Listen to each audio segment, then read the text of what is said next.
ఈరోజు ఆ విషయాన్ని మనం ధ్యానించబోతున్నాం. మనం కూడా చాలా ప్రమాదకరమైన తప్పులు చేస్తాం, కానీ మన జీవితాల్లో కూడా అవి తెలుసుకోకుండా ఉంటాం. ఏం తెలుసుకోకుండా ఉంటాం? తప్పులు. అది చిన్న తప్పులాగానే ఉంటుంది, అదేం పెద్ద ప్రమాదకరమైనదిలా కనపడదు. ఆ తప్పును మీ ముందు ఉంచితే మీకు కూడా ఆశ్చర్యం వేస్తుంది. ఏంది, ఇది కూడా ఒక తప్ప, ఇలాంటిది కూడా ఒక తప్పు ఉందా? చూడ్డానికి తప్పులాగా ఉండదు. ఆ విషయాన్ని మనం ఈరోజు వాక్యాన్ని బాగా ధ్యానిద్దాం. సో ఏం చెప్తున్నాను అంశము? మన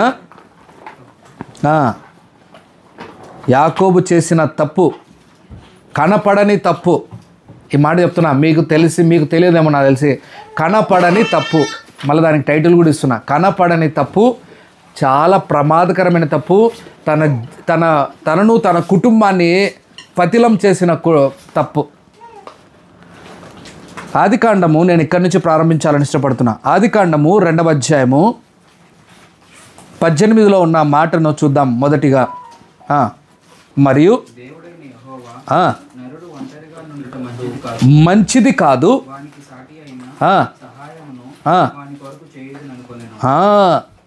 దేవుడు నరుడు ఒంటరిగా ఉండడం మంచిది కాదు. దేవుడు ఆదాముని సృష్టించిన తర్వాత అదే 1వ అధ్యాయంలో అంత సృష్టి బాగా కనపడుతోంది. అంత బాగా కనపడుతున్న సమయంలో ఆయనకు బాగా కనపడింది ఒకటి. ఏందమ్మా ఆయనకు బాగా కనపడింది? ఒంటరిగా ఉండడం. ఒంటరిగా ఉండడము మంచిది కాదు. అందుకు ఆ మనుష్యునికి సహాయకురాలిని లేకపోతే సహాయము చేసే వారిని ఏర్పరచాలని ఇష్టపడ్డాడు. కానీ ఆయన ఎంతో ఆశపడి ఏం చేశాడు? దాని తర్వాత చదివితే ఎలా ఉంది? చదవండి 19. దేవుడైన యెహోవా ప్రతి భూజంతువును ప్రతి ఆకాశ పక్షిని నేల నుండి నిర్మించి ఆదాము వాటికి ఏ పేరు పెట్టునో చూచుటకు వాటిని రప్పించాడు. బాగా వినాలి ఈ మాట. ఎవరిని ఫస్ట్ చూశాడు? ఎవరిని చూశాడమ్మా? నాతో పాటు వినాలి మీరు జాగ్రత్తగా. ఎవరిని చూశాడు? జంతువుల్ని చూశాడు. దేవుడు దూరం నుంచి నిలబడి జంతువులంతా నడిపించి ఇడికి రమ్మన్నాడు. వచ్చేసాయి. జంతువులు మాటలు వింటాయి, మనలాగా కాదు. ఓకే, దేవుడు ఏం చెప్తే అది చెప్తే వింటాయి. అవునా? నోవా కాలంలో కూడా ఏం చెప్తే అది చేసే. అవునా? మాట నిండిని ఎవరు? అదే మనకే ప్రాబ్లం ఉంది అంతా. సో అన్ని జంతువులు వచ్చాయి, అన్ని దేవుడు చెప్తున్నట్టు వింటున్నాయి. చూస్తున్నాడు, దూరం నుంచి చూస్తున్నాడు. అరే కుక్క వచ్చింది, మంచి సహాయకురాలు కాదు. సింహం వచ్చింది, కాదు. మనుషులే ఈ దినాల్లో ఎవరిని ఏర్పరచుకుంటున్నారు సహాయకులు కావాలని? కుక్కల్ని, పిల్లుల్ని. దేవుడు చూసి బాగలేదు అనుకొని మనిషికి గాఢ నిద్ర కలగచేసి ఆ గాఢ నిద్రలో ఒక అవ్వను తయారు చేశాడు. నేను ఎందుకు ఈ మాటలు చెప్తున్నా అంటే, దేవుడు అంత ధ్యానం పెట్టాడు. ఇప్పుడు మీ విషయాల్లో మీరు చిన్న విషయాల్లో ఏదైనా ప్రాబ్లమ్స్ ఫేస్ అవుతున్నారు, పెద్ద విషయాల్లో మీరు ప్రాబ్లమ్స్ ఫేస్ అవుతున్నారు అనుకుందాం. ఉంటాయి కదా మీకు ప్రాబ్లమ్స్. అందులో నేను ప్రతి వాటిలో నేను ధ్యానం పెట్టి మీకు చెప్పడం మాట్లాడితే ఎలా ఉంటుంది మీకు? మీరు ప్రతి ప్రాబ్లమ్స్ విషయాల్లో నేను ధ్యానం పెట్టి మీ విషయాల్లో ధ్యానం పెట్టి మాట్లాడితే ఎలా ఉంటుంది మీకు? చెప్పాలి జవాబు. తోడుగా ఉంటుంది అన్నట్లు ఉంటుందా? లేకపోతే అబ్బా అన్న తలకాయ ఉన్నాడు, అబ్బా ప్రతిసారి చిన్న వాటికి అన్నీ చెప్తున్నాడు, అలా ఫీల్ కాదు కదా. మీరు సమస్యలు చెప్పుకున్నప్పుడు మీకు నేను సలహాలు ఇస్తూ ఉన్న విషయాల్ని బట్టి మీరు ఆనందపడతారు. మీకు సరైన విషయాల్లో మేముంటే బాగా ఆనందపడతారు. అలాగే దేవుడు ప్రతి చిన్నదాని మీద కూడా బాధపడుతున్నాడు. ఎవరు చిన్నదాని మీద? ఆదాముకు ఏం కావాలి? ఆదాముకు ఒక మంచి సహాయకురాలు కావాలి, సహాయం చేసేవాడు ఒకడు కావాలి. అంత ధ్యానం పెట్టాడా దేవుడు. కానీ యాకోబు మాత్రం ఏ ధ్యానం పెట్టలే. ఎవరు ధ్యానం పెట్టలే?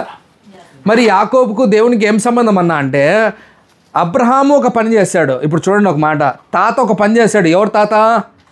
యాకోబు తాత. యాకోబు తాత ఒక పని చేశాడు. యాకోబు వాళ్ళ నాన్న ఒక పని చేశాడు. కనీసం వాళ్ళన్నా చూసి నేర్చుకోవాలిగా. నేర్చుకోవాలా వద్దా? మనం ఉన్న కొన్ని విషయాలు మన తాతోళ్ళు, మనం పూర్వీకుల నుంచి కొన్ని విషయాలు నేర్చుకోవాలి. అవునా? మనం నేర్చుకునేది ఏం లేదన్నా, ఎవరు మాకేం చెప్పాల్సిన అవసరం లేదనుకుంటే మీ బతుకులు అట్టే పాడైపోతాయి. ఎట్టయిపోతాయి? అందుకే పెద్దోళ్ళ మాట, ఆ చద్దన్న మూట, ఆ చద్దన్నం తింటే మీకు తెలుస్తుంది ఎంత కడుపులో ప్రశాంతంగా ఉంటుందో. చికెన్లు మటన్లు తింటే ఎలా ఉంటుందో మీకు తెలుసు. నేను ఎందుకు ఈ మాటలు చెప్తున్నా అంటే, శ్రేష్టమైన వాటిని వాళ్ళ పూర్వీకుల నుంచి నేర్చుకోవాల్సిన యాకోబు నేర్చుకోలే. ఏం నేర్చుకోలేదు? పెళ్ళిళ్ళకి వచ్చిన పిల్లల్ని పెళ్ళిళ్ళు చేయకుండా అలాగే ఉన్నాడు. నాకేం పట్టలేదు అన్నట్టున్నాడు. ఎలా ఉన్నాడు యాకోబు? నాకేం పట్టలేదు. పిల్లలు మాత్రం డజన్లు కన్నాడు మనోడు.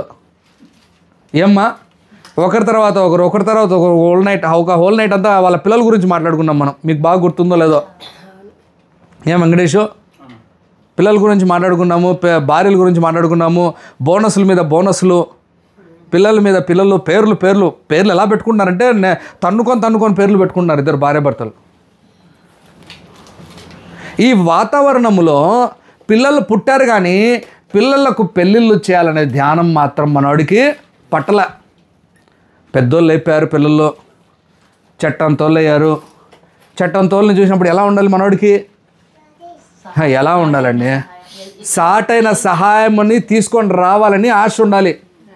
దేవునికి ఉన్న భారాన్ని ఈయన కూడా కలిగి ఉండాలి. ఈయనకు లేదే. అదేం తప్పన్నయ్యా అంటావా నువ్వు ఇప్పుడు? మీ ఆలోచన, అందుకే నేను చెప్తున్నా, తప్పుగా కనపడింది అన్న నేను ముందే స్టార్టింగ్లో. ఏం కనపడలేదు? అది తప్పుగా కనపడదు, కానీ అది ఎన్ని రూట్స్ని క్రియేట్ చేసింది, ఎంత పాడు చేసిందో మీకు ఈరోజు చెప్తా వాక్యం. మనకు కూడా తప్పుగా కనపడదు కొన్ని విషయాలు. అబ్బా ఏం చేస్తున్నాం అన్నయ్య? తప్పేం లేదే, వస్తున్నాం, వాక్యం వింటున్నాం, ప్రార్థన చేస్తున్నాం, పోతున్నాం, బాగానే ఉందే.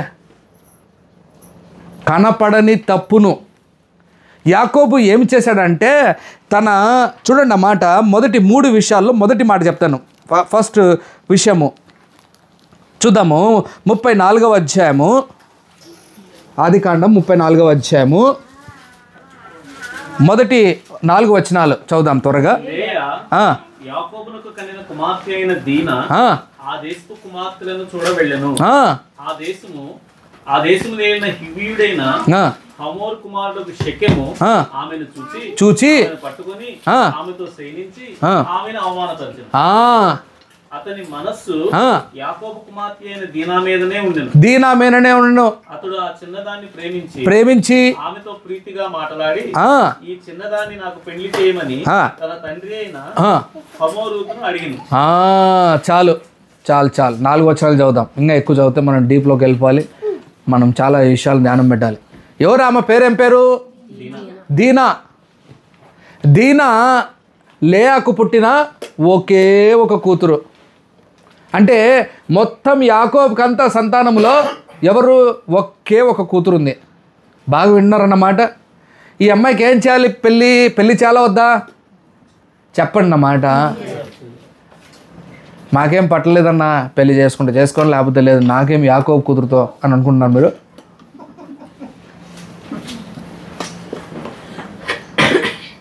యాకోబు కూతురు పెళ్లి చేసుకోకపోయినా చేసిన తప్పును మనం గ్రహించాలి. మనము కూడా చేయాల్సిన పనులు చేయకుండా, దేవుడు చెప్పినట్లు భారం కలిగి ఉండకుండా, మనము ఒక బాధ్యత కలిగి జీవించాల్సిన జీవితం మనం లేకుండా మనం బ్రతుకుతే కూడా మనం దేవుని దృష్టిలో తప్పు చేసేవారమే. యాకోబుకి ఏం మిస్ అయింది? అక్కడ బాధ్యత మిస్ అయింది. ఒక ఆడపాప వయసు వచ్చిన అమ్మాయిని యాకోబు, పౌలు గారు అయితే ఇంకా చక్కగా వివరిస్తాడు. అది 1 కొరింథీయులకు రాసిన పత్రికలో 7వ అధ్యాయంలో ఈడొచ్చిన అమ్మాయి అని రాశాడు, ఈడొచ్చిన అబ్బాయి అని రాశాడు. ఈడంటే ఏంది? వయసు వచ్చిన 35, 36 ఆ ప్రాంతంలో ఉంటుంది అన్నమాట. 1 కొరింథీయులకు రాసిన పత్రిక 7వ అధ్యాయము 35, 36 చదవాల్సిన ఉందా?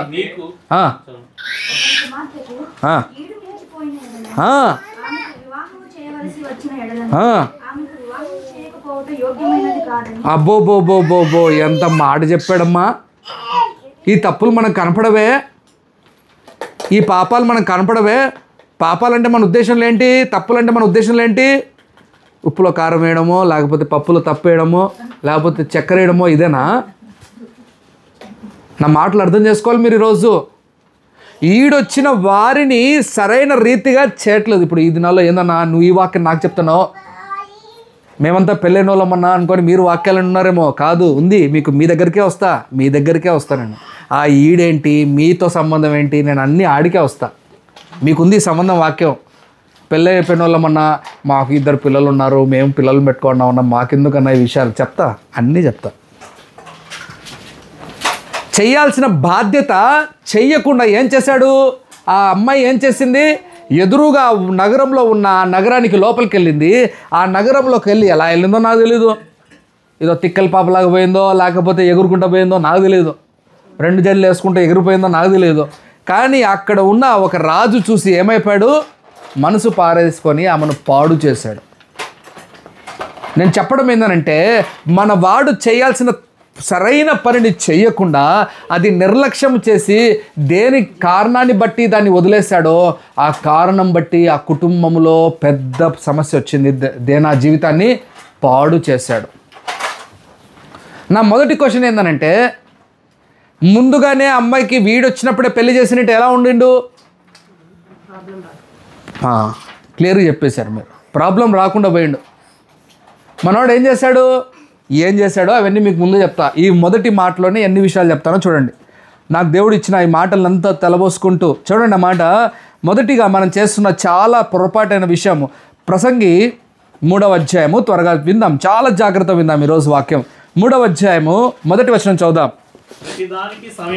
ప్రతి దానికి సమయం ఉండను, ఆకాశము కింద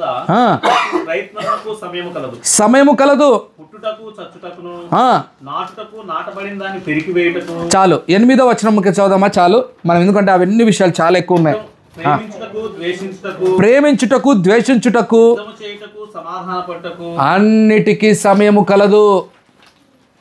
ప్రేమించుటకు ద్వేషించుటకు. సమయంలో చేయాల్సిన పనులను మనం సమయంలో చేయకపోతే మనం తప్పు చేసే వాళ్ళం అవుతాం. ఏం సమయంలో ఏం చేయాలి? యేసయ్య మాట్లాడుతున్న వాక్యమును బట్టి అప్పుడే మన జీవితాన్ని ఏం చేసుకోవాలి? మార్చుకోవాలి. మన మన మన వర్షన్ ఏంటి చెప్పండి? వాక్యాలు విన్నప్పుడు అన్న ఇంకా కొంచెం లైఫ్ ఉంది, ఎంజాయ్ చేయని, ఇప్పుడే వద్దు, ఇంకా చూడాల్సినవి కొన్ని ఉన్నాయి. ఏం ఆలోచనలమ్మా? చూడాల్సినవి కొన్ని ఉన్నాయి, చేయాల్సినవి కొన్ని ఉన్నాయి. ఏం అరుణ్ కూడా ఇదే ఆలోచించాడు. ఇంకా కొన్ని చేయాల్సినవి ఉన్నాయి, ఎంజాయ్ చేయాల్సినవి ఉన్నాయి, కొంచెం ఆగుదాం. అన్న ఎప్పుడు వచ్చి ప్రార్థన అంటాడు, అన్న ఎప్పుడు వచ్చి ఇదంటాడు, అన్న వచ్చి నన్ను చాలా ఇబ్బంది పెడుతున్నాడు. మనందరం అలాంటి వాళ్ళమే. సమయములో తీసుకోవాల్సిన విషయాలను తీసుకొని మారాల్సిన రీతిగా మారి దేవుడు చెప్పినట్టు బ్రతకాల్సిన మనం ఆ పనులు సరిగ్గా చేయలేకపోతున్నాం. యాకోబు కూడా తన కూతురు వయసు వచ్చిన తర్వాత ఈడొచ్చిన అమ్మాయిని చూసి, ఇదిగో ఈ అమ్మాయికి వివాహం చేయాలి, ఇదిగో ఈ అమ్మాయికి ఇలా చేయాలి, ఇలా ఉండాలని మనసు రాలేదు మనవాడికి. అది పెద్ద ప్రమాదం కాకపోవచ్చు నీకు, నాకు పర్లేదు, వాడు పెద్ద ప్రమాదం కనపడకపోవచ్చు నీకు, కానీ ఆ ప్రమాదం ఏం చేసిందంటే ఆ కుటుంబాన్ని పాడు చేసింది. దేనా జీవితాన్ని పాడు చేసింది, బిడ్డల జీవితాన్ని పాడు చేసింది. నేను మీకు ఆశ్చర్యమైన మాట చెప్పమంటారా? ఒక తండ్రి నిర్లక్ష్యము కూతురి జీవితాన్ని పాడు చేసింది. అర్థమవుతుందని చెప్పే మాట? ఒక తండ్రి చేసిన నిర్లక్ష్యము ఎవరి జీవితాన్ని పాడు చేసింది? నేను చెప్పేది ఏంటంటే, మీరు చేసే ఒక్క నిర్లక్ష్యము మీ కుటుంబాన్ని పాడు చేస్తుంది. ఈ మాట బాగా గుర్తుపెట్టుకోండి. మీరు చేసే ఒక్క చిన్న నిర్లక్ష్యము. ఏ నిర్లక్ష్యము? నిర్లక్ష్యం అంటే ఏంటి చెప్పండి దయచేసి. కొన్నిసార్లు తెలుగు కూడా విశదీకరించి మాడాల్సిన సందర్భాలు వచ్చాయి. చెయ్యాల్సిన పనిని చెయ్యకుండా పర్వాలేదులే అని దాన్ని స్కిప్ చేయడము, నెగ్లిజెన్స్. ఎప్పుడైతే if you are keeping something negligence, suddenly you will reap very bad fruit. ఈ మాట గుర్తుపెట్టుకోండి. యాకోబు జీవితంలో జరిగిన గొప్ప భయంకరమైన పరిస్థితి. మనోడు విజయాన్ని పొందాడు, ఎవరు విజయాన్ని పొందాడు? యాకోబు విజయం పొందాడు. ఎలా విజయం పొందాడు? అన్న చంపడానికి వస్తూ ఉంటే ఆ చంపే విషయంలో ఒక యుద్ధం చేసి దేవుని దగ్గర మంచి పోరాటం పోరాడి ఆ ఇజ్రాయెల్ అనే పేరు తెచ్చుకొని వచ్చి ప్రశాంతంగా బ్రతుకుతున్న సమయంలో జరిగిన గొప్ప నిర్లక్ష్యమైన పని. కనీసం అంతా అయిపోయిన తర్వాతైనా కూతుర్ని చూసి ఏమనుకోవాలి బ్రదర్? ఏమనుకోవాలి? వయసు వచ్చిన కూతుర్ని చూసి అరే ఈ పాపకు చేయాలి పెళ్ళి, సంబంధం కోసం వెతకాలి. వాళ్ళ తాత ఎతికాడా లేదా చెప్పండి? అబ్రహాం ఏం చేశాడు? ఇస్సాకు వయసు వచ్చిన తర్వాత ఏం చేశాడు? నువ్వు వెళ్ళు, ఎక్కడ పెళ్ళిని ఎతకద్దు, అమ్మాయిని ఎక్కడ చూడొద్దు, అమ్మాయిని ఎక్కడ ఎతకాలి తెలుసా? మా ఇంటి వారి దగ్గరికి వెళ్ళి ఎతుకు, నీకు దేవుడు సాయం చేస్తాడని ఆ తొడల్లో మాంసము లేని తొడ దగ్గర ఒట్టు పెట్టించుకొని పంపించాడు. ఆ అమ్మాయిని తప్ప వేరే అమ్మాయిని ఎవరిని ఇచ్చి పెళ్లి చేయొద్దని. ఎంత ధ్యానం పెడుతున్నాడు పెళ్లి గురించి. యాకోబు ఏం చేస్తున్నాడు? అస్సలు పట్టించుకోవాలా. నేనేం చెప్తున్నాను తెలుసా? పెళ్ళి కాదు, పెళ్ళి విషయం కాదు. మనం కూడా కొన్ని విషయాల్లో వాక్యాల్లో నిర్లక్ష్యంగా ఉంటే మన జీవితం కూడా పాడవుతుంది, అందులో డౌటే లేదు చెప్తున్నాను నేను నీకు. మనం నిర్లక్ష్యంగా ఉన్నామా ఏదన్నా విషయంలో వాక్యంలో? Get ready, you are going to get a bad fruit. ఏమొస్తుంది? చెడ్డ ఫలము. మంచి ఫలం ఎలా ఉంటుంది? ఆనందాన్ని కలగజేస్తుంది. చెడ్డ ఫలం ఎలా ఉంటుంది? అప్పుడప్పుడు మీరు అందుకే మంచి మ్యాంగోసే కాదు, ఏం తీసుకెళ్ళాలి మీరు? పురుగులు పట్టిన మ్యాంగోస్ కూడా తీసుకెళ్ళండి, తెలుస్తుంది మీకు. చూసారు ఎప్పుడైనా పురుగులు పట్టిన మ్యాంగోస్ని? పొరపాటున వచ్చి ఉంటాయి కాబట్టి చూసి ఉంటారు. ఎలా ఉంటాయమ్మా? కోసిన వెంటనే చూసారు ఎప్పుడన్నా? చూసారు లేదా? పురుగులు పట్టిన మామిడి పండు చూసారా? కోసిన వెంటనే ఎక్కడి నుంచి వస్తాయి? ఎక్కడి నుంచో కాదు, సరసర బయటకు వస్తాయి. ఒకసారి దాన్ని తిని చూసామా? నాన్ వెజ్ మ్యాంగో రెండు కలిసినట్టు ఉంటుంది కదా. నేను ఎందుకు ఈ మాటలు చెప్తున్నా అంటే మనము కూడా నిర్లక్ష్యం వల్ల అటువంటి ఫలాన్ని మనం అనుభవించబోతున్నాం. యాకోబు చేసిన పని, యాకోబు ఏం తప్పని చేశాడు తెలుసా? చదవండి మాట. సామెతలు 20 అధ్యాయము 4వ వచనం చూడండి. సామెతలు 20 అధ్యాయము 4వ వచనం. 20 అధ్యాయము. దున్నడు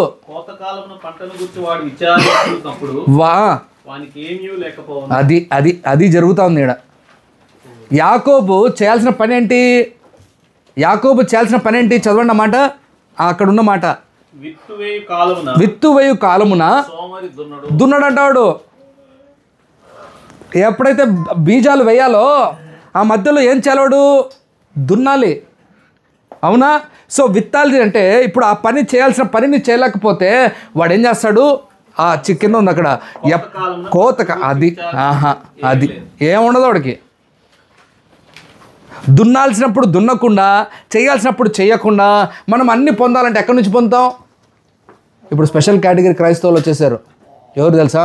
అన్నీ దేవుడు చూసుకుంటాడు అన్నయ్య. ఎవడు చూసుకుంటాడు? అవును, నువ్వేం చేయాల్సిన అవసరం లే, దేవుడే నడిపిస్తా పోతుంటాడు.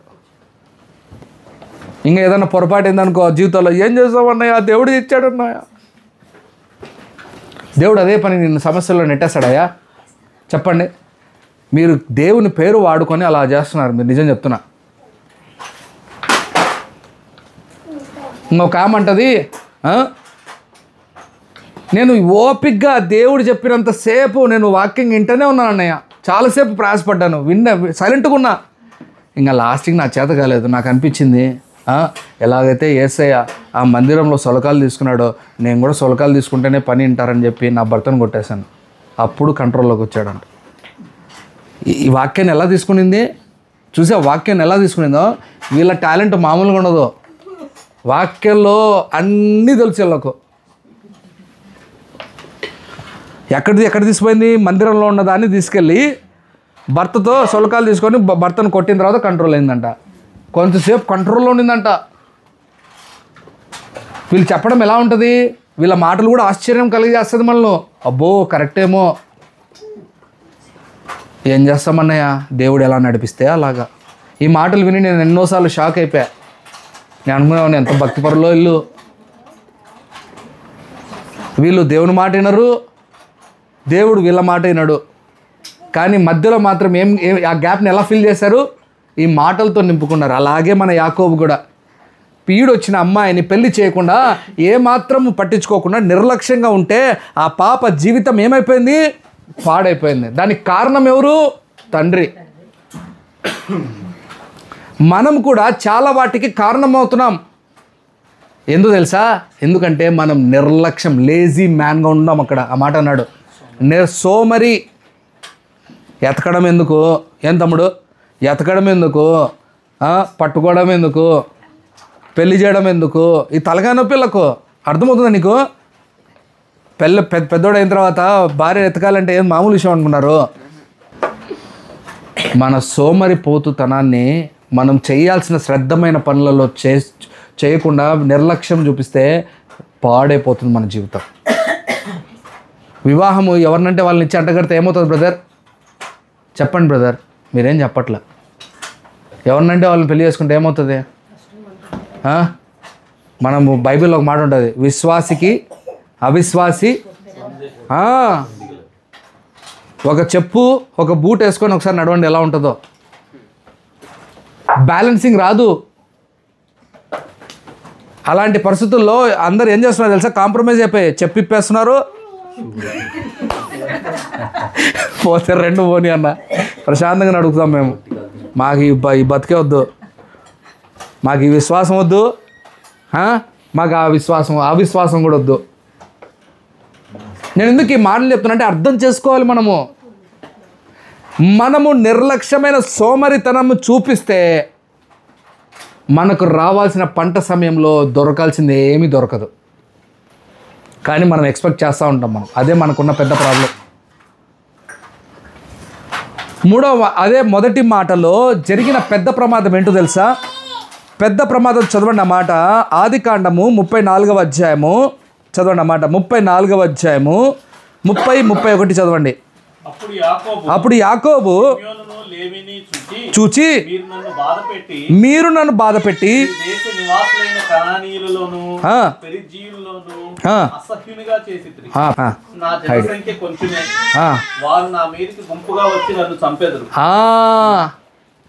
యాకోబుకి ఇప్పుడు ఏమొచ్చిందంట? భయము. చంపేస్తారు. నా మాట వినండి, మాట చంపేస్తాడు. ఎందుకు చంపేస్తారమ్మా? పెళ్లి చేయాల్సిన పని చేయాల్సిన పనిని చేయకపోతే. నా మాట అర్థమవుతుందా మీకు? అన్న పెళ్లి చేయకపోతే చంపుతారన్న. అట్ట అయిపోయింది మనోడి పరిస్థితి. చూడండి, అర్థం చేసుకోండి నేను చెప్పే మాటలు. వాళ్ళు నన్ను చంపుతారయ్యా.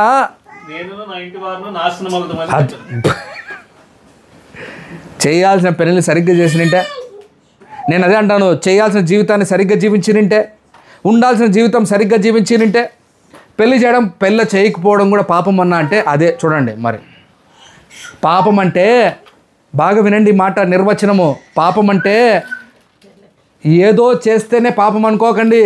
చేయాల్సిన పనిని చేయకపోయినా కూడా. అదే మాట యాకోబు రాసిన పత్రికలో 1 యోహానులో కూడా ఉంటుంది మాట. చేయాల్సిన పనిని చేయకపోతే కూడా అది పాపము. అబ్బా, ఈ మాట అర్థం చేసుకోవాలమ్మా. ఇది మీరు రెడ్ మార్క్ వేసుకుంటారో, రెడ్ లైన్ అండర్లైన్ చేసుకుంటారో. యాకోబు 4:17 చదువుతాముడు. 17 చదవండి నాకు. 17. బాగా వినండి. మేలైనది చెయ్యు నెరుగయు. ఏది మేలమ్మా? మేలంటే మేల కాదు. మేలంటే నువ్వు చేయాల్సిన పనిని సరిగ్గా చేయకపోతే, అలాగూ చేయని వాడికి ఏమవుతుందంట? అదే మన యాకోబు జరిగింది. పెళ్లి చేయకుండా పోవడం కూడా పాపం అన్న అంటే, అవునన్నా పాపము. ఇదొక విచిత్రమైన పాపం. మీరు అర్థం చేసుకోండి. చేయాల్సిన పనులు చేయకపోతే, మనం తీసుకోవాల్సిన జాగ్రత్తలు తీసుకోకపోతే, మన ఆత్మీయ విషయాల్లో నేర్చుకోవాల్సిన విషయాలు నేర్చుకోకపోతే, మనం నడవాల్సిన రీతిలో నడవకపోతే, మన జీవితాన్ని మనమే పాడు చేసుకున్నాం. ఎవరో కాదు పాడు చేసేది. దయచేసి ఇతరులను బ్లేమ్ చేయకండి. దేనాకు పెళ్లి చేయలేదు. ఈ మాట అర్థం చేసుకోండి. ఆ అమ్మాయిని వేరేవాడు చెడిపాడు. వీళ్ళ కుమారులు వెళ్ళి చంపారు. అర్థం చేసుకోండి, ఎక్కడికి పోయింది చూడండి విషయం ఇది. అమ్మా, అది ఒక్క పెళ్లి చేశారంటే ఎలా ఉండిండు వ్యవహారము? వీళ్ళు కుమారులు వెళ్ళి అందరిని చంపారు, వీళ్ళిద్దరి మధ్యలో వైరం అయిపోయింది, మనవాడి ప్రాణం మీదకి వచ్చింది. చూడ్డానికి అది అంటారు కదా, ఏం తమ్ముడు గోరతో పోవాల్సిందే, అది అది ఉంది అట్టుందే వారం మంది. మనం అంతా అలాంటి కేటగిరీ, చెప్పడానికి అలా ఉంటాం. గోరతో పోగొట్టుకోవాల్సిందే, గొడ్డల కాడికి వచ్చాం మనం. నేను అందుకే చేయాల్సిన పనిలో సరైన సమయంలో మీరు చేయడం నేర్చుకోండి, లేకపోతే మీకు కూడా కావాలి గొడ్డలు. ఏం కావాలమ్మా? గోరుతో అయితే అలా ఈజీగా లేపేయచ్చు, ఏమ్మా గొడ్డలతో అయితే అదే మీ గోరుతో తీసేసుకునేటట్టయితే ఎలా ఉంటుంది తమ్ముడు? సింపుల్గా అయిపోతుంది. మనం అందుకే యాకోబు వల్లే తప్పులు చేయకూడదు, నిర్లక్ష్యం చేయకూడదు, పొరపాట్లు చేయకూడదు, రెస్పాండ్ అవ్వాల్సిన సమయంలో రెస్పాండ్ అవ్వాలి. రెండో చూపిస్తున్నాను మీకు. దానివల్ల దేనా జీవితం పాడైంది, కుటుంబ జీవితం పాడైంది. రెండవది చూద్దాం. అక్కడ రెండవ తప్పు రూబేను. ఆది కాండము 35వ అధ్యాయం 22. నేను త్వరగా వెళ్తాను, నాకు చాలా. ఇజ్రాయేలీలు రూబేను వెళ్ళి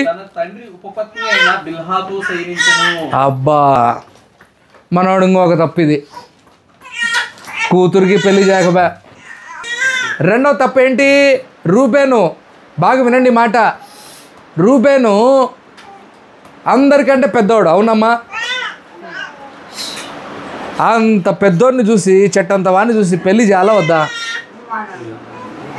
చేయకుండా ఏం చేశాడు మనోడు? అలాగే నిర్లక్ష్యం చేశాడు.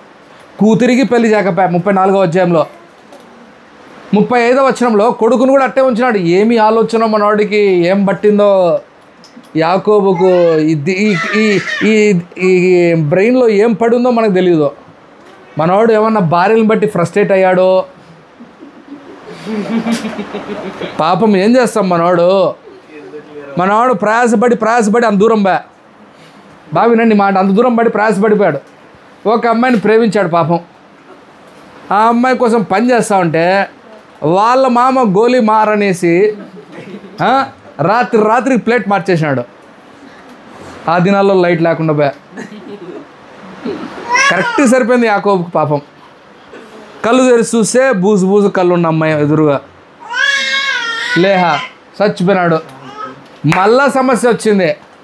ఇప్పుడు ఆ లేహాతో పాటు ఎవరినిచ్చాడు? మళ్ళా ఉపపత్నిని ఇచ్చాడు. మళ్ళా కొన్ని దినాలు, సంవత్సరాలు మళ్ళా పని చేసి లాస్ట్కి ఎవరిని తెచ్చుకున్నాడు? సరే, రాహేల్ని తెచ్చుకున్నాడు. ఇప్పుడు ఈ రాహేల్ వచ్చిన తర్వాత బాగా వినండి మాట, ప్రశాంతంగా ఉండాలా? ఎప్పుడు చూడు ఇద్దరు తన్నుకుంటున్నారు. ఎవరిద్దరు తన్నుకుంటున్నారండి? ఈ లేహా తన్నుకుంటుంది, రాహేల్ తన్నుకుంటున్నారు. ఈ మధ్యలో మనవాడికి తలబట్టుకొని ఉన్నాడు. మధ్యలో రాహేల్ వచ్చి మనవాడిని చొక్కా పట్టుకొని, బాగా వినండి ఈ డైలాగు, ఇది జరిగిందండి, జరిగింది చెప్తున్నాను మీకు. చొక్కా పట్టుకొని, ఎవరు చొక్కా పట్టుకొని? యాకోబు చొక్కా పట్టుకొని, ఏయ్ నాకు పిల్లోని వెంట్రాను. యాకోబు అంటాడు, నేను ఏమన్నా దేవున్నా, నన్ను ఎందుకు నువ్వు ఇట్లాంటి పనులు చేస్తావు? మనవాడు ఫ్రస్ట్రేట్ అయిపోయాడు. ఈ ఫ్రస్ట్రేషన్లో పిల్లలకు భార్యలను చూడాలనే ఆలోచన కూడా రావట్లేదు మనవాడికి. అదే మనం కూడా కొన్ని ఫ్రస్ట్రేషన్లో ఇలాంటి తప్పులు చేస్తాం. నేను అదే చెప్పేది అన్న, మా ఫ్రస్ట్రేషన్లో ఏంటంటే, మీ ఫ్రస్ట్రేషన్లు మీ దగ్గర ఉన్నాయి, మీరు కూడా ఫ్రస్ట్రేషన్లో తప్పులు చేస్తారు. ఈ రూబేను తప్పు కదా, పెళ్ళి చేయకుండా ఉంటే ఏమైపోతుందమ్మా చెప్పండి మీరు? అదే సమస్య అయింది. మొదటిది కూతుర్ని చేయలేదు, రెండవది కుమారుని చేయలేదు. ఆయన ఫ్రస్ట్రేషన్ కారణం. ఎవరి కారణం? మనం కూడా ఫ్రస్ట్రేషన్లోనే అన్నీ పోగొట్టుకుంటాం. విసుగు వచ్చేస్తుంటుంది మనకు అన్నీ. మాకు చాలా అన్నయ్యా, మాకు ఎంతసేపు ప్రార్థన చేయాలన్నయ్యా, మా జీవితాలు ఏందన్నయ్యా, మా జీవితాలన్నీ పాడైపోయినాయి అన్నయ్యా. ఈ ఫ్రస్ట్రేషన్లో ఎంతమంది ఉంటారో చూడండి. బాగా వినండి మాట. ఈ రెండవ మాటలో మీకు చూపిస్తున్నాను. రూబేను కూడా ఆయనకు చేయాల్సిన పని చేయకపోవడం వల్ల సామెతలు 6వ అధ్యాయము 32వ వచనంలో చూద్దాం ఏం మాట ఉందో. జారత్వమును జరించువాడు అది బుద్ధి శూన్యుడు. వాళ్ళ కుమారుని ఎటువైపు నడిపించాడు? బుద్ధి శూన్యుడి వైపు నడిపించాడు. జారత్వం వచ్చేసింది మనవాడికి. ఏమ్మా, నేను ఈ మాటలు ఎందుకు చెప్తున్నా అంటే మనం కూడా చేయాల్సిన పనులు సరిగ్గా చేయకపోతే మనం కూడా ఏమవుతాం? బుద్ధి శూన్యుడు. బుద్ధి శూన్యుడు అంటే ఏంటి? అండ, బుద్ధి లేదని. ఇంకా మీకు అర్థం కావాలంటే ఆ వర్షన్ అలా చెప్తే అర్థం కాదు, మెంటలోడు అని. ఇప్పుడు బాగా ఎక్కుతుంది మైండ్కి. మెంటలోడు. ఎందుకు మెంటలోడు అయ్యాడు బ్రదర్? బుద్ధి పోగొట్టుకున్నాడు. ఎందుకు? జారత్వం వచ్చేసింది. దీనికి కారణం ఎవరు? మళ్ళా తండ్రే. ఎవరు? ఆ తండ్రే. అన్న యాకోబు కాడికి వస్తున్నావు అన్న, మా దగ్గరికి ఎప్పుడు వస్తాను అంటే వస్తా మీ దగ్గరికి వస్తా. చూడండి, ఈ రూబేన్ తప్పుడైన వాడు వ్యక్తి కాదేమి, నేను చెప్తున్నాను. ఎందుకంటే అందరూ అన్నలు చంపాలనుకున్నారు. బాగా వినండి మాట.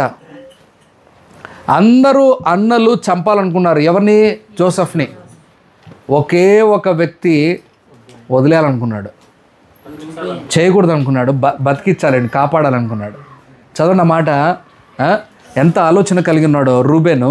అందరికంటే వేరైన మనస్సు కలిగిన వాడు. చదువు మాట 37 చదువు. రూబేను ఆ మాట విని మనము వానిని చంపరాదని చేతుల్లో పడకుండా అతన్ని విడిపించెను. అది అందరు ఏ అన్నలు కాపాడలేదు, ఒక్క అన్నకు మనసు ఉంది. ఎవరిని కాపాడాలని?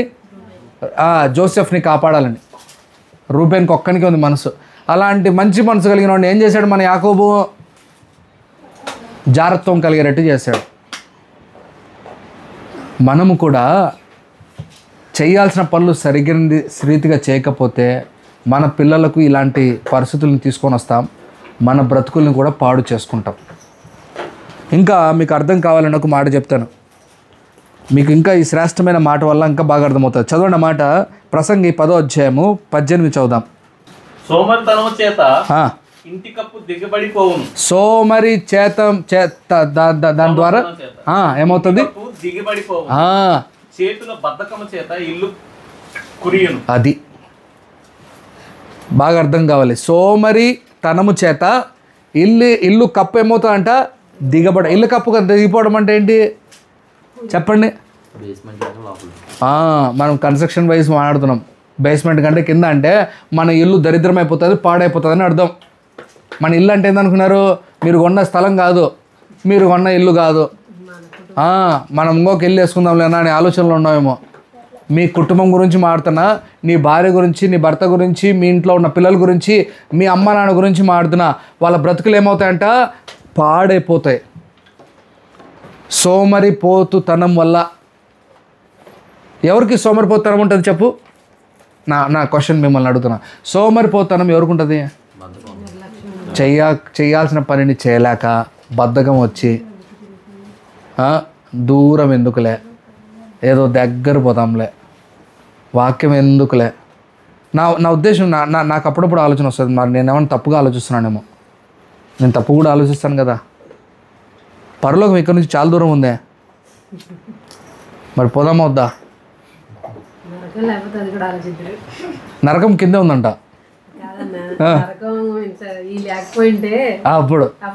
అప్పుడు ఆలోచించండు. అప్పుడు ఆలోచిద్దాం.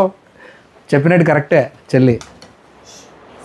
ఈరోజు దేవుడు నీతో నాతో మాడుతున్న మాటలు ఇవే. సోమరిపోతనము మన ఇల్లు కప్పును పాడు చేస్తుంది. దరిద్రం. ఇంకా తర్వాత ఏముంది అక్కడ? బద్ధకము. ఇల్లు ఇంకా దాని దరిద్రము స్థితిలోకి తీసుకెళ్ళిపోతుంది. అందుకే మనము సోమరిపోతుల వలె ఉండకూడదు. ఇంకా ఎవరిలాగా ఉండకూడదు? బద్ధకస్తులాగా ఉండ. బద్ధకస్తులు అంటే ఏంటి? ఆడనే పక్కనే ఉంటుంది, దాన్ని తీసుకోవడానికి ఇబ్బంది. దానికి ఎన్ని కారణాలు చెప్తాడో. వాక్యాలు పక్కనే ఉంటాయి, వినపడుతూనే ఉంటాయి, కానీ మారడానికి కొంతమంది ఈ కేటగిరీ ఉంటారు. వాక్యం బాగా ఉందన్న, ఈ వాక్యం బాగుందన్న పక్కన పెట్టి వాక్యం మా జీవితాన్ని మార్చిందన్న అనేది కావాలన్న. మనకు ఏం కావాలి? మన వాక్యము మన జీవితాన్ని మార్చింది. బద్ధకస్తుని వలె మనం ఉండకూడదు, సోమరిపోతు వలె మనం ఉండకూడదు. యాకోబుకు తెలియని విషయాలు ఏం కాదు, అన్నీ తెలుసు. యాకోబు కుమారుడికి అన్ని విషయాలు తెలుసు. ఎవరు ఆ యాకోబు కుమారుడు? జోసెఫ్కి ఎన్ని విషయాలు తెలుసు చెప్పండి? జోసెఫ్ ఎలా జీవించాడమ్మా? ముత్యంలాగా జీవించాడు. అవునా కదా? చెప్పండి మీరు. కుమారుడు అంత చక్కగా జీవించాడు, తండ్రి జీవించలేకపోతున్నాడు. మరి అబ్రహాము, ఇస్సాకు, యాకోబుల దేవుడు అన్నాడు కదన్నా, ఆయన పేరు వాడుకున్నాడంటే అది పక్కన పెట్టండి. నేను ఫస్ట్ ముందు మన తప్పుల గురించి మాట్లాడుకుందాం. మంచి గురించి బాగానే మాట్లాడుకున్నారు, ఇప్పుడు తప్పుల గురించి మాట్లాడుకుందాం. ఏం తమ్ముడు, తప్పుల గురించి మాట్లాడినప్పుడే అందరూ బాధపడతారు. అర్థమైందా? నీ గురించి బాగా భలే పాడతారండి, నీ పాట బాగుందండి అంటే అవునండి నేను కాఫీ తీసుకొని వస్తా. అయ్యో నీకు మాడిపండు ఇష్టమా, మంచి మాడిపళ్ళు తెస్తారు. ఏందండి అది స్వరమా, అదొక పాట అండి. నా కాఫీ లేదు, నా మాడిపండు లేదు, నా ఏమీ లేదు. మనల్ని సరి చేసే వాళ్ళ గురించి మనం వినాలి. మన జీవితాన్ని బాగు చేసే వాళ్ళ గురించి మనం వింటే అప్పుడు మన జీవితాలు బాగు చేసుకుంటాం. ఉన్నది ఉన్నట్టు చెప్పేవాళ్ళు కావాలి. అవునా కదా? నీ అద్దము నీ ముఖం మీద ఉన్న మచ్చ నీకు చూపించకపోతే ఎంత ప్రమాదమో, నీ వాక్యము నీలో ఉన్న తప్పుల్ని ఎత్తి చూపేయకపోతే నువ్వు అంత ప్రమాదంలోకి వెళ్ళిపోతావు. యాకోబు చేసిన పెద్ద ప్రమాదం అది. రూబేను మంచోడు, కానీ ఆ మంచోడిని దరిద్రమైన స్థితిలోకి తీసుకెళ్ళిపోయాడు. ఏ స్థితిలోకి తీసుకెళ్ళిపోయాడు? జారత్వము చేసే మనసుని తీసుకొని వచ్చాడు.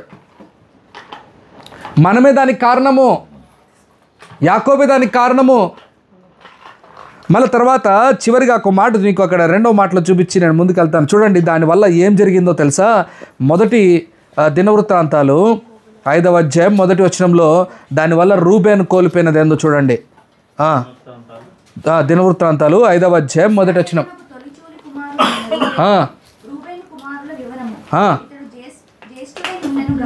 జ్యేష్ఠుడే ఉండెను గాని అంటుపరిచినందున అబ్బా వచ్చేసింది. ఏం పోయిందంట బ్రదర్? ఆయనకు బర్త్ రైట్ పోయిందంట. ఇదే బర్త్ రైట్ మనోడు కొట్టేశాడు. ఎవరి దగ్గర నుంచి? ఇస్సాకు, సారీ ఏసావు నుంచి కొట్టేశాడు మనోడు. విన్నారన్న మాటలు? దాని విలువ ఏంటో తెలుసు, కానీ అదే దాన్ని వాళ్ళ శ్రేష్టమైన పెద్ద కుమారుడికి దాన్ని పోగొట్టేశాడు. ఇట్లుంటే వ్యవహారాలు. దాని విలువ తెలిసిన వాడైనప్పటికి కూడా తనకున్న సోమరితనము, బద్ధకస్తము వల్ల పాడు చేసుకున్నాడు. ఈరోజు వాక్యము సోమరులమై ఉన్నామేమో, బద్ధకస్తులమై ఉన్నామేమో, వాక్యంలో నేర్చుకోవాల్సిన విషయాల్లో మందగిల్లి ఉన్నామేమో, లేయాల్సిన విషయంలో నిర్లక్ష్యం చేస్తున్నామేమో. మనము కూడా కోల్పోవాల్సినవన్నీ కోల్పోతాం. నేను మిమ్మల్ని ఒక మాట అడుగుతున్నా, కోల్పోయిన దాన్ని తిరిగి మళ్ళీ తెచ్చుకోవడం అనేది అసాధ్యం. వచ్చి ఏడ్చాడు. ఎవరు ఏడ్చాడమ్మా? మీకు బాగా తెలుసు. ఆ ఏడుపు మామూలుగా ఏడవల. కొన్ని సంవత్సరాలు కోప్పడ్డాడు, నా బర్త్ రైట్ని పోగొట్టారు అని. ఎవరైనా? ఏశావు. చేసింది వాడే తప్పు. చిన్న గుగ్గుళ్ళు కూరకు అమ్మేసుకున్నాడు, కడుపుకు అన్నీ అమ్మేసుకున్నాడు. సోమరి బద్ధకస్తం ద్వారా పరిగెత్తేవాడే మనోడు తింటే ఏం చేస్తాడు? అడవివే కావాలి, విలువైనవే కావాలి. కానీ ఒకరోజు అలాగే పరిగెత్తాడు, కానీ ఆ ఆహారము ఎక్కువ ఆకలి ఉండడం వల్ల తట్టుకోలేక అదే తన జీవితాన్ని శ్రేష్టమైనది కోల్పోయేటట్టు చేసింది. నేను మీకు ఈరోజు ఒక మాట చెప్తున్నాను, మీరు కూడా కొన్ని విషయాల్లో పరిగెత్తుతున్నారేమో లోకపరంగా. కావాలి, ఇవి కావాలి, అవి కావాలని మీ పరుగు మిమ్మల్ని ఆకలి కలగచేసి మీరు కోల్పోయే వాటిని, మీకు శ్రేష్టమైన వాటిని కోల్పోతున్నారు. మీరు దాన్ని తిరిగి పొందలేకపోయాడు. ఏడ్చుకున్నాడు. నాన్న ఒక్క ఆశీర్వాదమే నాన్న. ఈరోజు దేవుడినితో మాట్లాడుతున్నమాట. రూబేన్ని నెట్టాడు, తన సొంత కుమారుని నెట్టాడు. ఎటువైపు? జారత్వం వైపు. చేయాల్సిన పెళ్ళిని పెద్ద వయసు. ఎంత వయసు తెలుసమంటారా? రమారమి. బాగా వినండి, రమారమి 50 సంవత్సరాలు దాటిన రూబేన్ అక్కడ వయసు. మీకు అందాసిస్తున్నాను, అప్రాక్సిమేట్ అర్థం అవడానికి. మీకు మనసులో ఏమన్నా అన్న 16 ఏళ్ళకే పెళ్లి చేయాలా, 10 ఏళ్ళకే పెళ్లి చేయాలి? నేను అదిగా చెప్పేది. 16 ఏళ్ళు 10 ఏళ్ళకి కాదు పెళ్లి చేయాల్సింది. 50 ఏళ్ళ మనిషికి పెళ్లి చేయకుండా అలాగే ఉంచితే ఎలా ఉంటుంది? ఇలాంటి జారత్వ పరిస్థితుల్లోకి వెళ్తాడు. ఇంకా మూడో మాట నేను చెప్పాను, మొదటి మాటలో ఏం చెప్పాను, తగాదాలు క్రియేట్ చేసి ప్రాణాలు పోగొట్టుకునే పరిస్థితిని తెచ్చుకున్నాడు. ఒకే తప్పు, మళ్ళా ఒకే తప్పు కంటిన్యూ అవుతుంది. అదే తప్పులో ఇంకొక మూడోది తప్పు చూపిస్తాను మీకు. సమస్య అంతా ఒకటే, పెళ్ళి చేయలేదు. సమస్య అంతా ఏంది, అన్న మమ్మల్ని పెళ్లి చేసుకోమంటారా అంటారేమో. అప్పుడు కాదు, మీకు అది కాదు నేను చెప్పేది. మూడోది చెప్తాను, బాగా జాగ్రత్త వినండి. మూడోది మీకు అందరికి అర్థమవుతూ ఉంటుంది. ఆదికాండము 38వ అధ్యాయము చదవండి. ఆదికాండం 38వ అధ్యాయము మొదటి 2 వచనాలు చదువుదాం. ఆ కాలమందు యూదా తన సహోదరులను విడిచి హీరా అనుక అదుల్లామీని యొద్ద ఉండుటకు వెళ్ళెను. అక్కడ షూయా అను కనానీని కుమార్తెను యూదా చూసి ఆమెను తీసుకుని ఆమెతో పోయాను. ఆమె గర్భవతి కుమారుని కనగా అతడు వారికి ఏరు అని పేరు పెట్టెను. ఆమె మరలా గర్భవతి కుమారుని కని వానికి ఓనా అని పేరు పెట్టెను. ఆమె మరలా గర్భవతి కుమారుని కని వానికి షేరా అని పేరు పెట్టెను. మనోడు ఎవరిని పెళ్లి చేసుకున్నాడు? కనానీ అమ్మాయిని పెళ్లి చేసుకున్నాడు. చేసుకోకూడని అవిశ్వాసుల్ని పెళ్లి చేసుకున్నాడు. ఎందుకు చేసుకున్నాడు తెలుసా? మనోడు చేస్తా కదా పెళ్ళి. ఎవరు? యాకోబు. సేమ్ అదే రిపీట్ అవుతుంది. నేను ఈరోజు మీకు వాక్యం బాగా గుర్తుండడానికి ఒక మాట చెప్తాను. ఒకే తప్పు ఎన్ని ప్రమాదాలని తెచ్చిపెట్టిందో. మొదటిగా తన కూతురు వల్ల వైరం కలిగింది. రెండవది తన కుమారుడు రూబేన్ వల్ల తనకున్న జ్యేష్ఠత్వాన్ని పోగొట్టుకున్నాడు. ఎవరు? ఆ పెద్ద కుమారుడు పోగొట్టుకున్నాడు, విలువను పోగొట్టుకున్నాడు, దానికి కారణమయ్యాడు. మూడవది ఎవరు? ఈ యూదా. యూదాకు పెళ్లి చేయకుండా అలాగే ఉంచితే ఏం చేశాడు మనోడు? అదుల్లామి అనే ప్రాంతానికి వెళ్ళాడంట. అక్కడికి వెళ్ళి ఒక కనానీయుల్ని పెళ్లి చేసుకోవాల్సిన పరిస్థితి వచ్చింది. కనానీయుల్ని పెళ్లి చేయొద్దు అని అబ్రహాము గింజుకొని చెప్పాడు అందరికీ.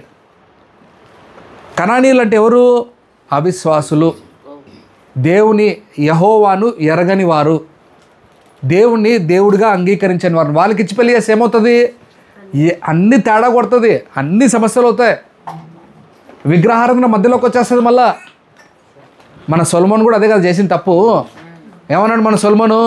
నేను చాలా తెలివైన వాడిని. అవునా? ఏమన్నా డైలాగు? చాలా తెలివైన వాడిని.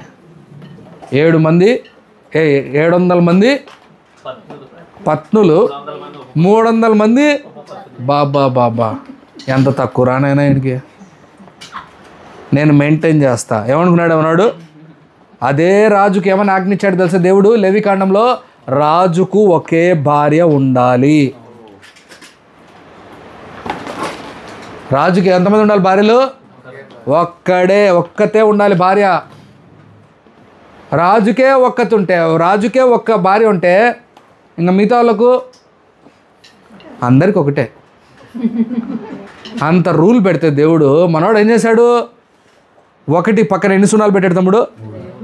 ఏం తక్కువ వచ్చిందని, సున్నాకు వాల్యూ లేదని వాడు ఎవడో చెప్పినట్టు. అవును నిజమే, సున్నాకు ఇటువైపు వాల్యూ ఉండదేమో కానీ, ఒకటికి ఇటువైపు ఉండదేమో కానీ అటువైపుకి వెళ్ళిందా ఇంకా నీకు తెలియని ఆనందం. మ్యూచువల్ ఫండ్స్లో ఎప్పుడైనా డబ్బులు వేయండి, అది పెరుగుతూ వెళ్తూ ఉంటే నీకు ఒక్కొక్క వాల్యూ ఇటువైపు పెరుగుతూ ఉంటే తెలుస్తుంది వాల్యూ. ఈరోజు మీకు ఒక మంచి మాట చెప్తున్నాను, బాగా అర్థం చేసుకోండి ఈ మాట.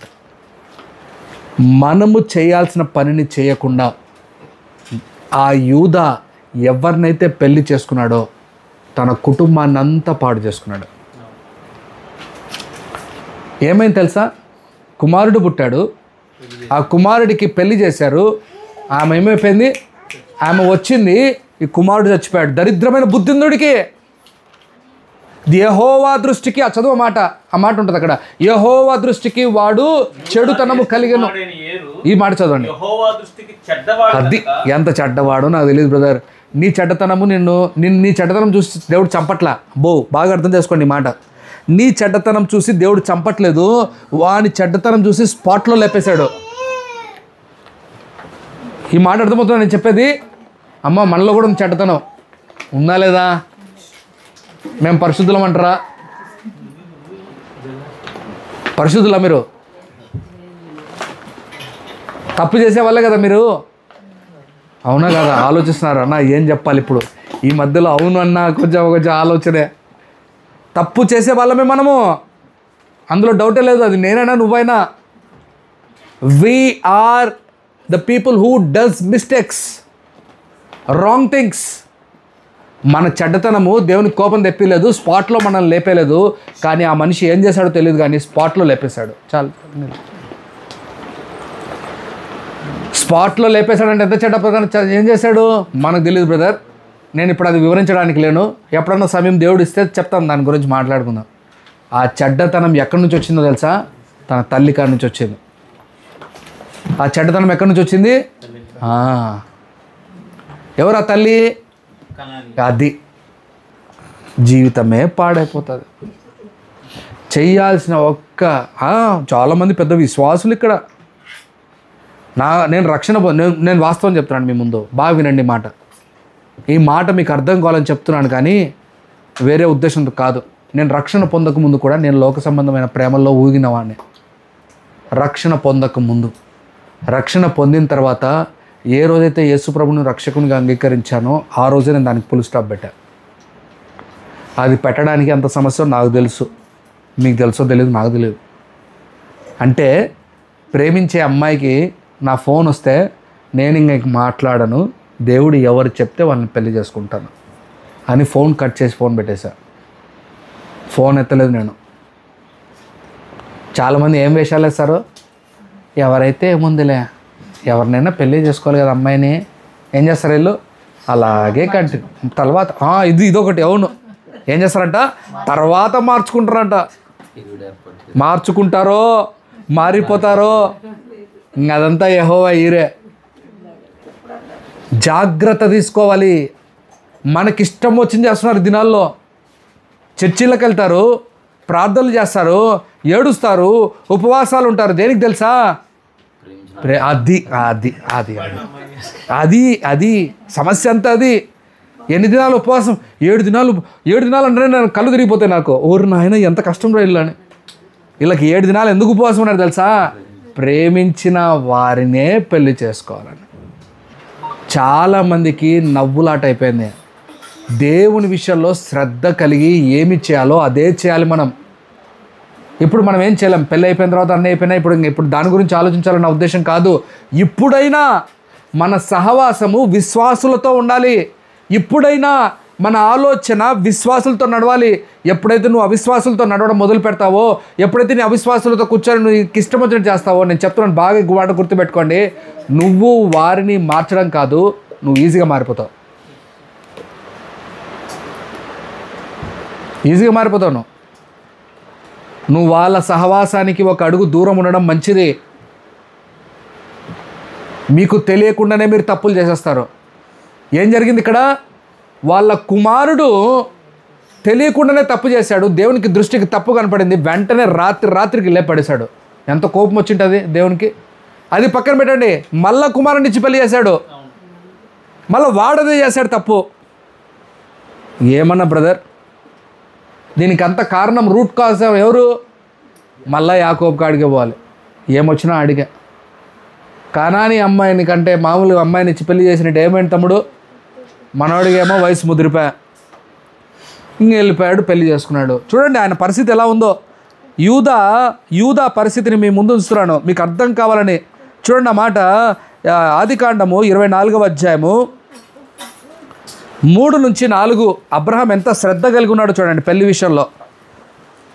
24వ అధ్యాయం 3-4. నేను ఎవరి మధ్య కాపురం ఉన్నానో ఆ కనానీయుల కుమార్తెల్లో ఒకదాన్ని నా కుమార్తె పెళ్లి చెయ్యక అది ఎంత జాగ్రత్త తీసుకున్నాడు.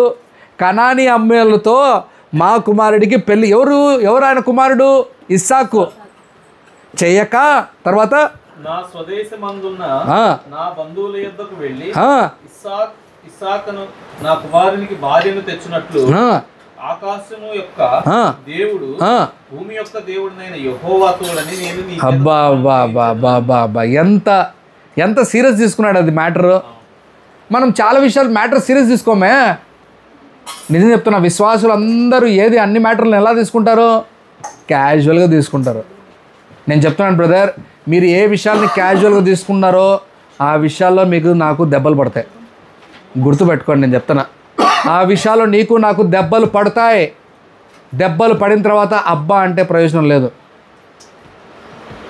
ఆ దెబ్బకు కారణం ఎవరు? మనమే. అబ్రహాము చేశాడు అదే పని యాకోబు చేయడానికి ఎంత ఈజీ, చేయొచ్చు కదా, తాతయ్య చేశాడు కదా పని,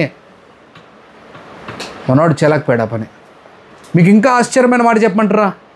ఇస్సాకు ఆల్రెడీ బాధపడ్డాడు, అంటే వాళ్ళ నాన్న ఆల్రెడీ బాధపడ్డాడు. ఎవరితో వాళ్ళ బాధపడ్డాడు? ఈ కోడల ద్వారా. కరెక్ట్ పట్టేసుకున్నాడు తమ్ముడు. ఈ కనాని అమ్మాయి వచ్చిందని చెప్పి బాధపడ్డాడు ఆల్రెడీ. మళ్ళా అమ్మాయిని పెళ్లి చేయాల్సిన పరిస్థితి వచ్చింది వాళ్ళకు, పట్టించుకోకుండా. నేను ఎందుకు ఈ మాటలు చెప్తున్నాను? ఒక క్యాజువల్నెస్ వల్ల. చూడండి, ఇంకా మీకు అర్థం కావాలని ముందుకు వెళ్దాం. సో సామెతలు 21వ అధ్యాయము 11వ వచనంలో ఉన్న మాట చూద్దాం. 21వ అధ్యాయం 11వ వచనం సామెతలు, ప్లీజ్ చదవండి. అపహాసకుడు దండింపబట్ట చూచి జ్ఞానము లేనివాడు జ్ఞానము నొందును. జ్ఞానము లేనివాడు జ్ఞానము నొందును. నువ్వు జ్ఞానం పొందాల్సిన నువ్వు జ్ఞానం పొందకపోతే, నేర్చుకోవాల్సిన విషయాలు నువ్వు నేర్చుకోకపోతే నీ జీవితం అంతా దెబ్బలు పడుతూనే ఉంటాయి, నీ బ్రతుకంతా మారకుండా ఉంటుంది.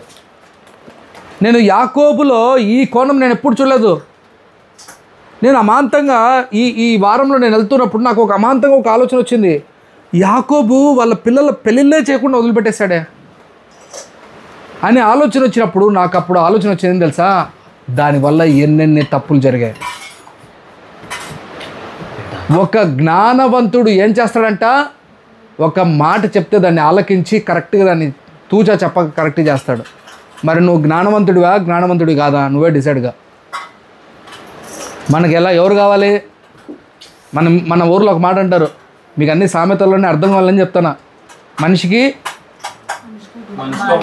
ఒక వాణి సిస్టర్ దాన్ని తిప్పేసింది, మనిషికి ఒక దెబ్బ అనేది సిస్టర్.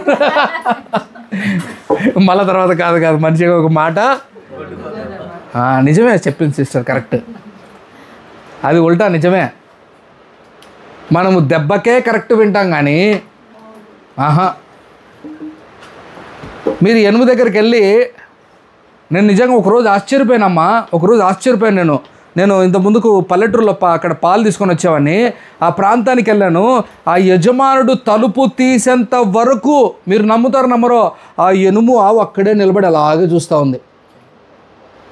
ఎప్పుడైతే ఆ యజమానుడు తలుపు తీసి ఇట్లా అన్నాడు, ఏదో సైగ చేశాడు, నోట్లో నుంచి ఒక ఆవాజ్ ఇస్తే అది ప్రశాంతంగా లోపలికి వెళ్తూ ఉంది. అసలు దాన్ని కట్టబట్టుకోలేదు, దాన్ని కొట్టడానికి ఏం చేయట్లేదు. అబ్బా, నాకు అనిపించింది ఎంత డిసిప్లిన్గా ఉన్నాయి ఇవి. మనం ఎలా ఉన్నాం? ఇప్పుడు మన గురించి మాట్లాడుకుందాం, ఎనుముల గురించి ఎందుకు మాట్లాడేది?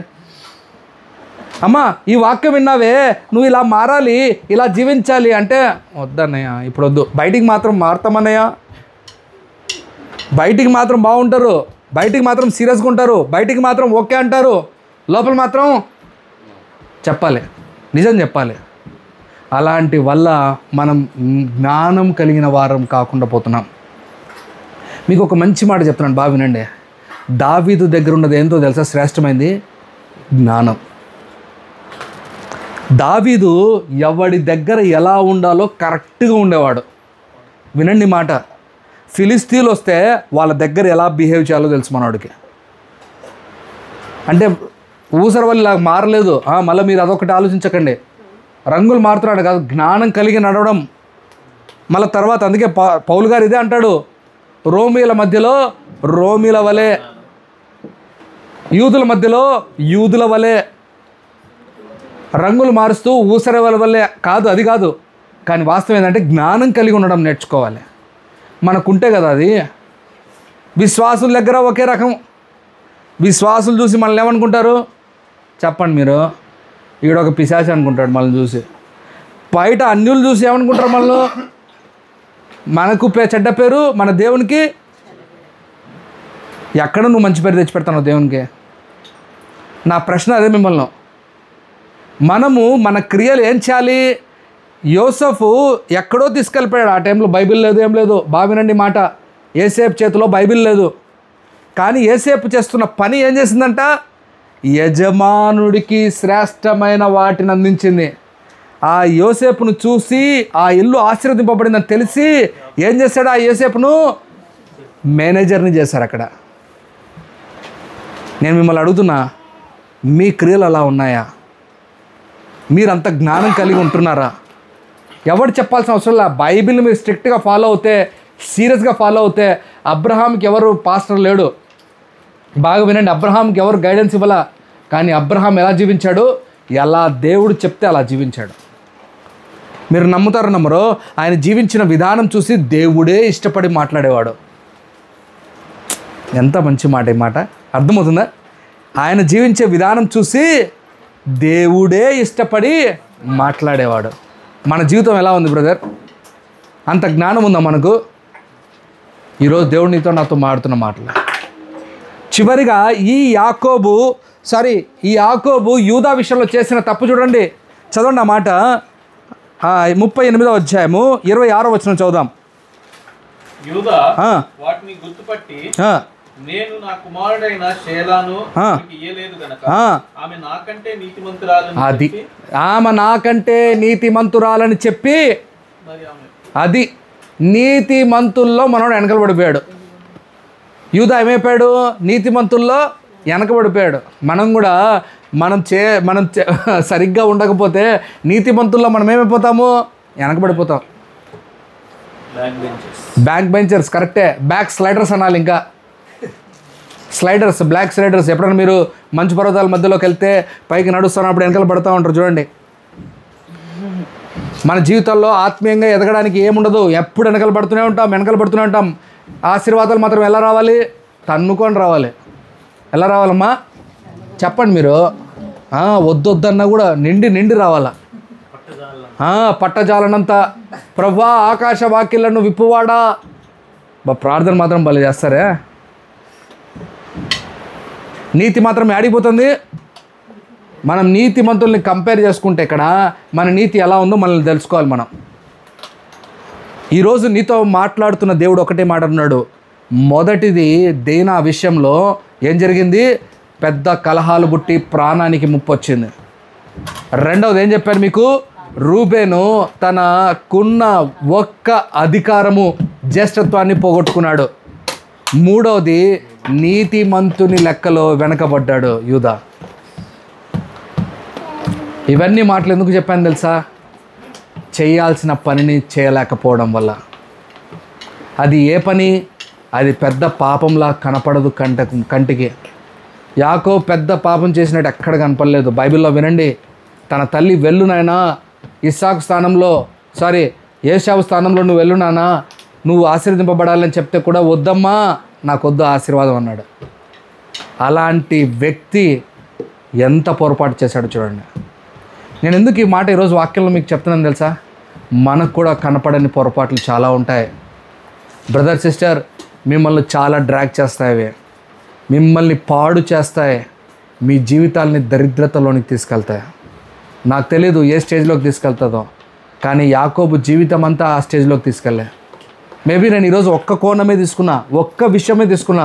నేను యాకోబులో ఉన్న మిగతా మల్టిపుల్ పాయింట్స్ నేను తీసుకోలేదు. ఎందుకంటే వాక్యము మనకు సమయము సరిపోదు కాబట్టి.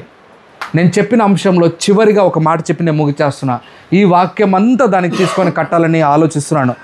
బాగా వినండి. యెషయా గ్రంథము 54వ అధ్యాయము 5వ వచనం చదువుదాం. నిన్ను సృష్టించిన వాడు నీకు భర్త అయి ఉన్నాడు. బాగా వినండి, నిన్ను సృష్టించిన వాడు నీకు భర్త అయి ఉన్నాడు. నేను ఇప్పుడంతా వాక్యం అంతా ఏం చెప్పాను తెలుసా? పెళ్ళి చేయకపోవడం వల్ల జరిగిన డ్యామేజ్ గురించి చెప్పా. ఏం డ్యామేజ్ చెప్పాను మీకు? నా మాట విన్నారా? పెళ్ళి చేయకపోవడం వల్ల వచ్చిన డ్యామేజ్. నేను చివరిలో ఏం చెప్తున్నాను తెలుసా? మనం కూడా మన భర్తతో, ఎవరు మన భర్త? మన భర్త, మన దేవుడు, మన దేవుడితో మనము కనెక్షన్ పెట్టుకొని బ్రతకకపోతే మన బ్రతుకు కూడా దరిద్రం అవుతుంది. మన బ్రతుకు కూడా పాడైపోతుంది. నేను మిమ్మల్ని ఇప్పుడు ఒక చిన్న క్వశ్చన్ వేయాలని ఇష్టపడుతున్నా. ఈ క్వశ్చన్తో నేను ఎండ్ చేస్తాను. ఈ పెళ్ళి అవ్వకపోవడం వల్లే కదా జరిగింది ప్రమాదాలు ఇవన్నీ. దేనా విషయంలో, రూబేన్ విషయంలో, యూదా విషయంలో. ఇప్పుడు మీరు కూడా దేవునితో పెళ్లి చేసుకోవడం అంటే ఏంటి? ఇప్పుడు నేను మీకు దాని విలువ తెలుస్తాను. నేను అడుగుతున్నాను, తప్పుగా అనుకోకండి. నీ భర్తను వదిలిపెడతావా? నీ భర్తను వదిలిపెడతావా? నీ భార్యను వదిలిపెడతావా? అన్న ఇట్లాంటివి అందరి మధ్యలో అడగద్దన్న, పర్సనల్గా అడగండి అన్న. అప్పుడు కావాలంటే వాస్తవాలు చెప్తావట్రా? పర్లేదు, సమయం లేదు కాబట్టి. నీ భార్యను వదిలిపెడతాను? లేదు. తమ్ముడు నీ వరకు వచ్చేసింది. ఇంకా కిషోర్ ఇప్పుడు నీ కాడికి వచ్చింది మ్యాటర్. మీరు అంతగా వదిలిపెట్టమని అంటున్నారే. మన దేవుడు మన భర్త అయి ఉండగా మనం ఎందుకు వదిలిపెట్టాలి? నా పెద్ద క్వశ్చన్ అక్కడే. మన దేవుడు మన భర్త అయి ఉండగా మనం ఎందుకు అటువంటి స్ట్రాంగ్ రిలేషన్లో ఉండలేకపోతున్నాం? ఏం రిలేషను?